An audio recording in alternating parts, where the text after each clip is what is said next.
In broad daylight, a man stands quietly outside a shop simply waiting for it to open after making a purchase at a nearby store. No criminal disturbance, just someone passing time on a sidewalk. But in this neighborhood, that alone is enough to raise suspicion. Someone calls the police reporting a suspicious person, and within minutes officers arrive and begin questioning him about why he's standing there. The man calmly explains has a paying customer and is only waiting for the store to open, yet the questions continue, and soon comes the familiar request to run his driver's license just to identify him despite doing nothing wrong. The situation grows tense, raising a bigger question about how easily ordinary moments can turn into police encounters. Watch closely and decide for yourself what you think about what happens next. All right. You get a call for service a suspicious person. A suspicious person? Because you had a mask on. Because I had. It's been a lot of pollen out here, and I've been sneezing like crazy. That's what we said. Right. So it's voluntary. Do you mind if we run your driver's license to identify you and be on your way? No. Well, I do mind because I haven't done anything. Okay. No, I purchased something from this store. I purchased something from that store. I'm a paying customer, so just to get stopped. I didn't want to, if you're in there purchasing goods, I didn't want to go. If this was the guy, how about we do this? It's an associate in the store. Okay. After I purchased something from this store, I got a Coca-Cola right there in my bag. The woman was walking out. I asked her, what time does this store open? She said, they're normally open by now. Maybe he'll come in a little while. I said, okay, I'll just wait till they come. Okay. And I sat here, I waited till the guy came. He came in, he opened the door, he went to the back. He took off over there. I had no choice but to wait because he took off over there. He went inside the store. I had to wait. So you came in, you purchased something. I thought you purchased something. You came back out. I said, okay. I really didn't want to come in behind you because if you were an officer and you purchased something, I don't want to get in your business on what you purchased in a head shop, a smoke shop. So, but that was it. Okay. And we can ask the associate over here. I mean, there's no need to ask. Just like you said, we just got a call for service, and that's it. Okay. Like I said, we normally ask, hey, if you want to identify yourself, who we like it for a call slip. If we did a due diligence, we request. So somebody called the cops on me for waiting for a store to just open. said it was suspicious that you were waiting in the corner, looked like there was lottery, and just wanted us to check it out. Which, to be fair, I think he arrested a guy about a month and a half ago for robbing the Bahama office. So we do have a lot of activity in this area. Burglaries. But it's a lot of profiling. A big black guy, I cannot help the way I look. I cannot help that I'm black. And I have a large stature. To them was the mask. You know what? I've been stopped at Walmart before. In the middle of the winter. I had a beanie on. The police kicked me out. And they said, oh, you have a beanie on. Oh, we thought you were somebody else. You have a beanie. 1 million people. It's cold outside. Yeah. You're not doing anything wrong. One last time, do you want to identify yourself? Yes. No, I do not, man, because I did nothing. I'm a paying customer. You have a wonderful day. Thank you. All right, you too. Take the Kroger basket because it belongs to them, okay? I just noticed your bag in there, and I just don't want you to get in trouble. I get it if you're just putting. Did I not say I was waiting right here? I understand. Okay, have a good day. Boy, this is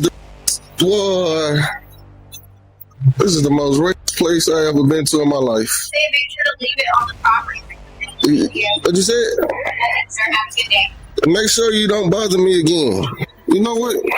I'm going to call police on the police for harassment. Let me call A man stands his ground after being questioned simply for waiting outside a store, explaining calmly that he cannot help the way he looks and that being a large black man in a hoodie shouldn't automatically make him suspicious. He refuses to hand over his ID, reminding the officers he has done nothing wrong and is simply a paying customer waiting for a store to open. Frustrated but composed, he calls out what he believes is profiling before deciding to leave. But the story doesn't end there. Just a day later, after a separate traffic stop where officers repeatedly refused his request for a supervisor and gave shifting explanations for their actions, the man returns seeking accountability instead of clear answer. She faces denial and deflection, turning a simple question about rights and transparency into a deeper confrontation over trust, authority, and accountability. Wisconsin, please. Badge number 315.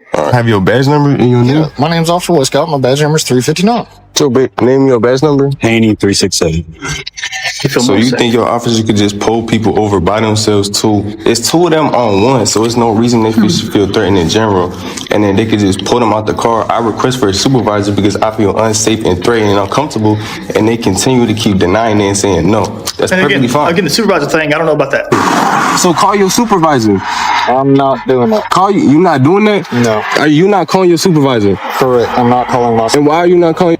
It is our normal, again, like I explained to you a few minutes ago, it is our normal process to do that if someone requests a supervisor, we'll either have one come out there, notify them, explain to them how to get a hold of a supervisor, or notify the supervisor of the issue and the incident. That is our normal thing. So Why can you not call a supervisor? I'm not obligated to call a supervisor.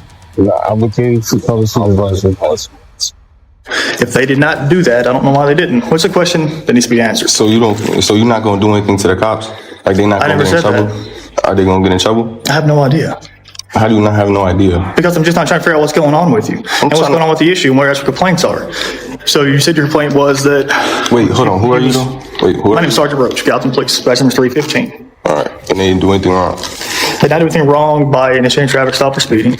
While ordering you out of a vehicle on a traffic stop is absolutely lawful. Ensuring with that command was absolutely fine. Nobody was rude. This is. Please call. Can you please call your supervisor, sir? No, get out the car. Why can you not call your supervisor? Get out the car. We're pulling you out, man. Last warning. Nobody was yelling at you. Can I turn off my car? Get out. Can I turn it off? Get out of the car. Nobody hit you. And why is you pulling out your hidden stick? Nobody drug you to your car. Everything. Can you please call your supervisor? No. Can you please stop? Can you please call your supervisor? From the video you just showed me, you said that they drug you to the front of their car, and they did not drag you to the front of their car. He did. He grabbed my arm and he was dragging me to the front of his So car. escorting somebody, maintaining and ensuring we have control over a person or situation when something's happening is, again, absolutely okay. But he wasn't dragging you by your hoodie. He wasn't dragging you by and off your feet. He was walking behind you and beside you. And then when you asked if you could record, you asked if you could set your phone up to record what was going on. He said, yes, totally fine. Can I get your name and your badge number? Put that down. Can I get your name and your badge number? Put that down. So I don't see anything wrong with that. The supervisor part, again. Can you please call your supervisor? Because I feel unsafe. It's fine. I don't know how else you want to explain. It's on me that I feel unsafe. I don't know why you feel that at this point when I've already told you to step out of the car. And you've made this a bigger ordeal for yourself. So I don't see anything wrong with that. The supervisor part, again, if you work as a supervisor and one's available, if something else wasn't happening at that time, then it is normal that one of us would come out there. And again, I don't know why that didn't happen last night. Can you please call your supervisor? Nope. Why? This already is. All right. Can you please call your supervisor? Can I get your name and your badge number? You already got it. No, I do not feel safe right now. Call your supervisor. That's fine. You can feel uncomfortable. I can feel uncomfortable. It's okay to be a little bit uncomfortable, but I'm telling you, I do not feel safe. Your supervisor. because if you need to make a complaint or something like that, we can. I don't want to make a complaint. I want your supervisor here because I feel uncomfortable. After reviewing the stop, the supervising officer explains that while it's usually normal to contact a supervisor when someone requests one, officers are not actually obligated to do so. The man presses for answers, asking whether the officers involved will face any consequences, but the response remains uncertain. Instead of clear accountability, the conversation turns into justification of the officer's actions. The supervisor insists the traffic stop was lawful, claiming officers are allowed to order a driver out of a vehicle during a stop and maintain control of the situation. The man argues he felt unsafe and only wanted a supervisor present, but the request continues to be denied. What follows is a tense exchange where the man questions the system itself while the supervisor repeatedly defends the officer's conduct, leaving the bigger issue of transparency and accountability unresolved. Unsafe right now. I don't know why. No, because I do not feel comfortable and I do not feel safe right now, please. So I don't want your supervisor here. So call your supervisor because I do not feel safe right now. Dude, I'm telling you, step out of the car. No, I'm not stepping out the vehicle because I do not feel safe. So call your supervisor. That is fine. But we're not doing it. All right, so step out of the car. I don't need to step out. Okay, dude. I'm talking to you perfectly fine right now, so why couldn't I be giving you my name right now? I asked you to. I could call my lawyer right now and he could tell you that you have no reason to have me step out the vehicle. 5-9's from you, then, yeah. Do you want me to call my lawyer? Okay, I need you to step out of the car. For what reason? Because. For what reason do you need me to step out? You can't give me a reason. Okay, I don't. So why do you need me to step out? Dude, I've already explained everything to you. You don't have to do all this. I'm trying to give you what you want. Is my You've name. already done all that kind of stuff, okay? Then I'm what? asking you to step out. Then what reason do you want me to step out? Because I asked you, sir. What reason do you want me to step out? Because I literally just asked you to step out of the But I don't need to step out. So can we please keep moving on with this traffic stop? Okay. I'm literally just asking you to step out of the car. So call your supervisor. I'm not doing that. Call you. You not doing that? No. Are you not calling your supervisor? Correct. I'm not calling my... And why? Dude, I'm telling you to step out the car. First name. If you look up the law, that is what it says. So y'all gonna treat people like this? 1605. If we have circumstances and we feel like it's safety issues, then yeah. Can you please call your supervisor? Nope. Why? Because already is. Already. All right. And what else do you need? I'm waiting right now. Wait, what is we waiting for? I've already explained everything to you. What are we waiting for? I've already explained everything to you. But you didn't tell me what we're waiting for. Yeah, I literally just explained everything to you. You never told me what we're waiting for. Can you please call your supervisor? Can you feel that at this point when I've already told you to step out of the car? And you've made this a bigger ordeal for yourself. The driver calmly explains that he doesn't feel safe and repeatedly asks for a supervisor to come to the scene, hoping a higher authority might bring clarity to the situation. Instead, the officer dismisses the request and insists the driver step out of the vehicle. The driver keeps asking the same simple question: for what reason?